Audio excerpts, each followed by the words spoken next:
Have you been seeing the news recently? About 3,365 public sector roles have been cut as part of a cost savings drive.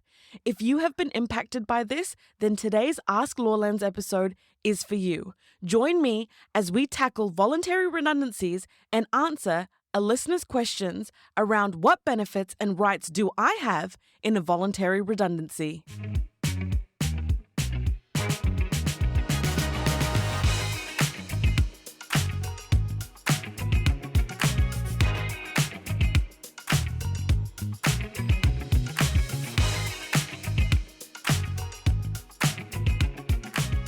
Hi everyone, welcome back to Law Lenz. My name is Sanam and thank you so much for tuning in today. That's right, I am back again with another Ask Law Lenz episode. I love these because I love answering people's questions, and this one actually came from someone that I know quite well, and they were asking about what happens if someone is offered a voluntary redundancy. They have noticed a lot happening in the media around this, and you do hear about redundancies, but you rarely hear about voluntary redundancies until these kinds of situations. If you don't know what I'm talking about, then that's absolutely fine, but I will give you a breakdown of what's been happening over the last couple of months. Since about last year, we've seen a lot of public sector jobs stop with recruiting. This year, with the coalition government's budget and announcements, we are very aware that every news outlet has been talking about the fact that the government is looking to save 1.5 billion, that's right, 1.5 billion from government departments. And what that means is cutting costs, because cutting costs is, at the end of the day, redundancies. And public sector agencies such as Oranga Tamariki, as well as the Department of Internal Affairs, Ministry of Business, Innovation and Employment, Ministry of Primary Industries, all of these departments are looking at cutting hundreds of roles, meaning that they're going to be looking at redundancies and disestablishing many roles. But along with that, and along with these hundreds of roles that they are going to look at disestablishing, they have offered voluntary redundancy. Now, last week, we heard about the Ministry of Social Development offering 404 employees the ability to apply for voluntary redundancy. Out of everyone that applied, 200 redundancies were accepted. And some of you may be thinking, what is a voluntary redundancy? Because it doesn't usually come up. And personally, I haven't dealt much with this myself because it isn't something that comes up for a lot of small to medium businesses. This is usually something that applies when you are dealing with a larger company or public sector roles where you've got hundreds, thousands of employees. And when I had someone reach out about this, and like I said, someone that I know, I thought we definitely need to tackle it in an Ask Law Lenz segment. So the main questions that this person had was, what benefits and rights do I have in the voluntary redundancy process and as part of a voluntary redundancy? But they also wanted to know, how does the payout work? Which is a fair point. A lot of people don't realize how our severance packages work with redundancies. Another question that they had was, does the company have any obligation to offer you something? So we'll definitely cover all of these, but before we get into it, I just wanted to say, jump over onto my LinkedIn, give me a follow, and definitely subscribe to the podcast. I will be keeping you guys updated. I'm thinking about doing a newsletter, so definitely join the mailing list that I've got listed in the description, because I am thinking to be sending out some of my posts and some information on a weekly basis, but I'd like to put it out there to see if you guys are interested. All right, back to it. So what is a voluntary redundancy? Now, a normal redundancy is where an employer will disestablish a role because they do a workplace change process or a redundancy process. A voluntary redundancy is where the employer gives the employee an option to lose their jobs willingly. They're just turning around and saying, hey, we're giving you the opportunity to take a hit effectively, and we want you to end your employment, but you end your employment with all of these added benefits and extras. It's not something that can be forced, so just keep that in mind. An employee can put their hand up or they cannot. No one can go there and say, you have to take this. It can also impact certain areas of the business rather than the entire business in one go. Just like with any redundancy process, sometimes you'll see a certain area or certain department that will be under fire, whereas other areas wouldn't be. For example, when I say that it could be certain areas of the business, MBIE is not offering voluntary redundancies for frontline workers. And it's more applicable, like I said a bit earlier, to the larger companies because they usually will offer a redundancy package and maybe a bit higher of a package for voluntary redundancy. So voluntary redundancies will have a severance package or a benefit associated with them so that it's a little bit more lucrative for the employee to take, and also making sure that it's not a disadvantage to this employee and you're effectively telling them that you need to resign. But you may be wondering what is included in a voluntary redundancy. How does the process work? The first thing we need to do is look at a standard redundancy process. So in order to make someone redundant, you will need to go through a workplace change process, which we normally call a redundancy process or a restructure process. Now, restructuring could be just changing roles slightly, moving things around. Redundancies would mean disestablishing a particular role. So what's involved in a standard process? Normally, you would prepare a proposal that sets out your genuine business reason for the restructure. Remember that these restructures, these redundancies, they're a last resort measure. So you need your genuine business reason. You need to really back that up. And if you've done that, then you would provide this to your employees, consult with them about that particular proposal, get their feedback, consider it, and you might need to respond if they've given you some feedback. And then from there, you'd confirm the new structure or redundancy.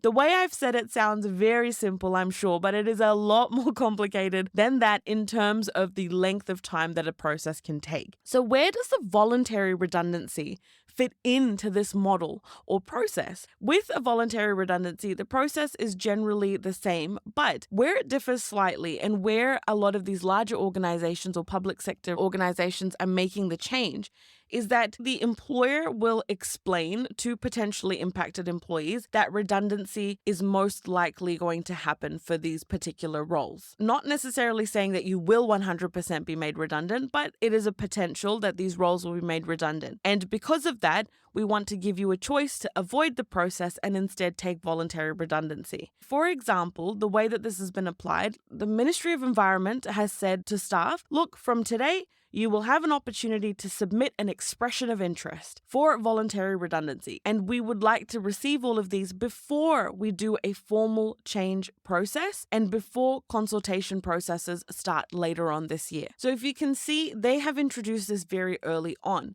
Where I would say the differentiating factor actually is that firstly, it needs to be really clear that you have a genuine reason. If you want to bring it up earlier, then you need to have a genuine reason. And I think the way that the government has set out their budget announcements and they've got a clear directive that there needs to be cuts to costs, this is what a lot of these public sector organizations can leverage off of. Usually what you're seeing here is that it's been a long time coming. So the Ministry of Environment, for example, started reviewing their model in June 2023, and they were actively taking steps towards a workplace change. They put in recruitment controls, they reduced their leadership cohorts by more than 20%. So what does this mean? Essentially, it means that if you're going to do a voluntary redundancy process as an employer, then it should not be coming out of the blue for your employees. It should be very, very clear that this is something that the business has to consider because there's been either a clear directive, there's been clear financial struggle, the business has tried multiple ways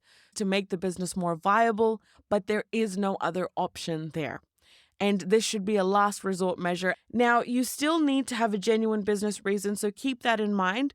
I would suggest to have a business case ready just to make sure that you have something to leverage off of to basically say to the employees that, look, as per this announcement or as per these different efforts that we've tried to make, this is what we're potentially going to be looking at later on in the year. And I do believe the Ministry of Environment did that quite well in saying, look, submit your expression of interest. We're doing this for voluntary redundancies before we're going to most likely need to have a consultation process and a formal proposal at the end of the year. You might be wondering, what happens if an employee doesn't volunteer? You can say express your interest all you like, but at the end of the day, an employee can't be forced, right? So they can either make the decision or not. If these larger organizations have asked for an expression of interest and some employees turn around and they say, no, we don't want to express our interest, we would like to stay, Well, you need to go through a formal redundancy process. And like what the Ministry of Environment has said as well, is that if they do not need any more of these roles and they need to be disestablished, then the organization will need to take a compulsory redundancy or involuntary redundancy, which is just a standard redundancy process. So that means it doesn't negate from the fact that you do need to go through a full-blown process. So this means that if you're an employee, you could be part of the involuntary redundancy group if you choose not to take the voluntary redundancies, or you could be part of the voluntary redundancy group and you wouldn't need to go through the process. So one of the questions that I got asked from this person was, what will the severance package be, or what benefits will I get? In terms of the money, which is what a lot of people say to turn to and have a look at, and it's a fair point, because if you're taking something without really understanding the legalities behind it, then you may be out of pocket, so it's really good to know. New Zealand doesn't actually have a law around redundancy pay requirements, so employers are not obligated to pay a severance package and are only bound to pay the notice period in employment agreements, unless your employment agreement has a redundancy package clause in there. Very common with extremely large organizations where we're talking about thousands of employees. You'll also see it in organizations that are public sector or government. It is very common in that space, and that's why I say for all of my SMEs out there, I know that this might not be as applicable, but it's always good to know. So usually with the larger organization, they will have a benefit built into the employment agreement. It will state in there that there's a payment for voluntary redundancy. For example, it might have that your standard notice period is 4 weeks, and then you get an additional 4 weeks voluntary redundancy payment. And sometimes they may offer a larger payout for those that opt in for voluntary redundancy compared to those that go through a compulsory redundancy. So for example, it might have in there that if you take a voluntary redundancy, you may get 6 weeks. But if you'd have to go through a compulsory redundancy, the company may pay you, but they might pay you for 2 weeks. So if you look at it, sometimes the voluntary redundancy part is the better option to go down, but it is something that you'll have to decide for yourself. That leads me to, why would I, as an employee, take a voluntary redundancy? Why would I put my hand up for this? Well, there's a lot of things that you need to consider. Maybe you're ready to move to a new job anyways, and maybe you just thought, wow, this is the opportune timing. I might as well just move out. I wanted to go into a new role. I wanted to change career paths. This could be a great opportunity for you to do that. There is also still a chance that your role will be disestablished as well. So I want a lot of employees, if you're listening, then you need to keep that in mind. There is a high chance that you may not be able to stay. So why not take the voluntary redundancy instead of panicking and worrying and being stressed out about, will I be made redundant? Will I not? It's always a good option in that case. I read it in an article where somebody had just contributed their thoughts on it from a HR perspective. But redundancies means that things in the workplace will not be the same anymore. And I know that's a hard thing to hear, but it is the reality of these redundancies and these workplace change processes. Some people say that the workplace is sometimes not even the best afterwards and it's not worth staying. Another thing to consider as well is how likely you will be able to find another job. It's important to check the market to see what opportunities you have out there. And if I could say one thing to any employees that are listening, if you know that there will be these redundancies, and we're talking these mass redundancies, then this is something that's detailed in your employment agreement. And I would suggest for you to just check it and see if that's something that you want to take. And you can even volunteer and ask yourself without being given the option, if it's something detailed in your employment agreement. Now, why would an employer offer a voluntary redundancy? These are for all of my employers, HR professionals out there that are thinking, why would anybody do this? This seems like it's worse off for the employer. Look, it's going to be a stressful time. As an employer, you may have that genuine business reason, but you want to make sure that you are doing this as quick as possible. That's not to, again, negate from the fact that this needs to be all done well and done correctly and in accordance with the legislation. But you may be thinking, look, it's stressful. I don't want to send everyone into a frenzy. There are hundreds of employees that we're going to need to meet with. Rather than going through a full-blown process and making the decision out of hundreds on who to keep, this could be the option for you. Well, that's it for me, everyone. Thank you so much. And definitely make sure that you jump over on LinkedIn, give me a follow so that you can follow all of these tips and tricks and insights on a regular basis. And they are different from the podcast. Also, please make sure that you subscribe to the podcast. Well, thank you so much, everyone. I hope you have a lovely day, night, evening, morning, whatever it may be. And guess what? I'll catch you in the next one, everyone.